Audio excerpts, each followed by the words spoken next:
Hi, this is Miss Bianca. This is my video reflection on my class for young learners.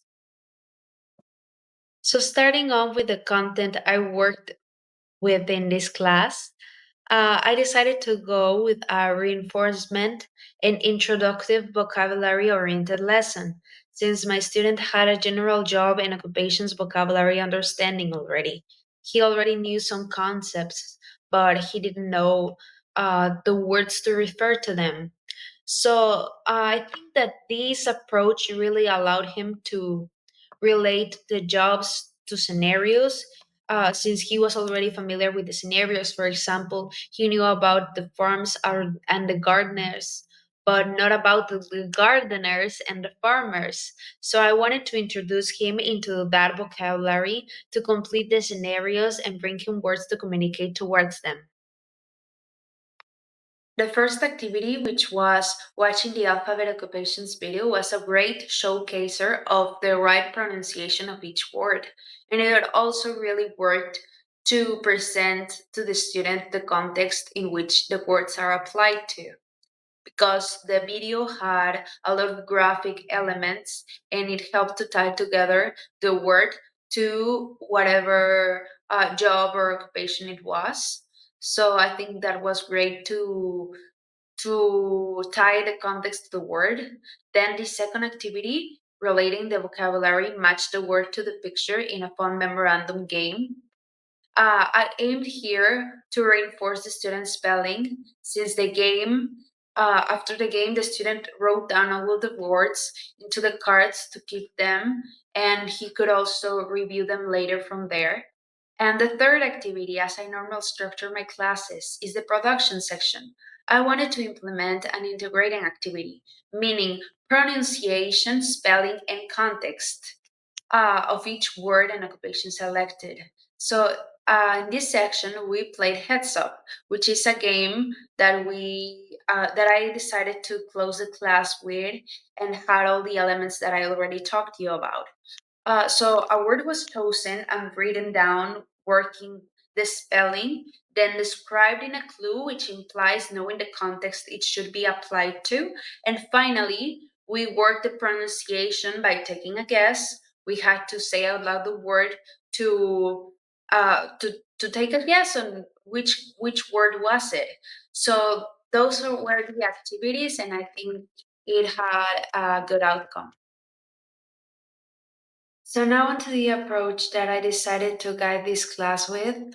Um, I really wanted to take into account that my student is a little shy, as you might have been able to tell from the video.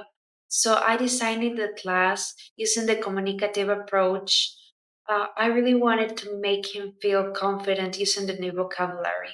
Since he was already quite good for his age doing pronunciation, he really just needed an inviting environment to practice and to feel confident in. I also threw some action oriented assessment there with the activities. All of them had some engaging material to interact with so that it was fun and he could be involved with that as well. So, lastly, the materials, which I have to admit that they were a little tricky for me, since before I always worked on Zoom. Um, yeah, they were a big of a challenge. So I worked all along with the Canva slides. I had one slide to pretend the title, the other one was to present the class breakdown, and uh, I also used one to present the difference between the jobs and the occupations. So I had the slides all along the class as a way to support with some graphics the class. The first activity was, as I said before, the YouTube, watching the YouTube video. So that was a material for that. And I also got from that a list of the vocabulary to work later on. So that was a material as well. Then for the activity two, we used the memorandum cards, and these I decided to do pictures and words, so scramble together and make it a little more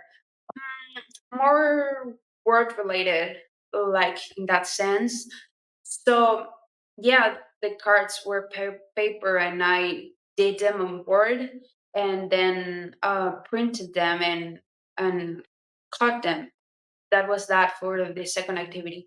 And the third one was a whiteboard, a individual whiteboard. It really was like the size of my hand. So that really came in handy, pun intended. And yeah, that was that. And then uh, we also used the list of the vocabulary for that. The list of the vocabulary that we were working with since the first activity. So yeah, those were the materials, and I really wanted to use paper here because, as I said before, I really used to work on tech, and I really witnessed a lack of engagement with the tech materials. So it really was fulfilling to see him relate and see him interact with the material. So I think it really had a good outcome. He could write the materials, he could write in them and review them later. So that was a win win. And the whiteboard really was great for the game. It is such a good tool for dynamics.